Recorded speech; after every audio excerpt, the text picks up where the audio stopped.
В Атырау состоялось торжественное мероприятие, посвященное известному в стране государственному и общественному деятелю Саламату Мукашеву, проработавшему в нефтяной сфере много лет. Надо отметить, что мероприятие прошло в Атырауском политехническом колледже, который носит имя нефтяника. Представители интеллигенции и друзья поделились воспоминаниями о жизни Саламата Мукашева. Саламат Мукашев прошел трудовой путь от простого рабочего до председателя Президиума Верховного Совета Казахской ССР. Біздер жыл сайын дәстүрлі студенттердің арасында жастарымызды еңбекқорлыққа. Ежегодно среди студентов мы проводим 10 дней памяти Саламата Мукашева. Это мероприятие направлено на пропаганду традиционных путей жизни, в целях привития чувства любви к родине и ее людям. В ходе мероприятия был показан документальный фильм, а также концерт, подготовленный участниками коллектива колледжа. Мы гордимся тем, что учимся здесь, говорят студенты.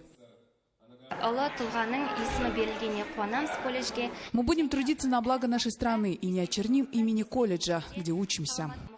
Проведение декады стало доброй традицией в учебном заведении. В этом году в различных интеллектуальных играх активно принимали участие студенты. В конце же мероприятия отличившиеся были награждены.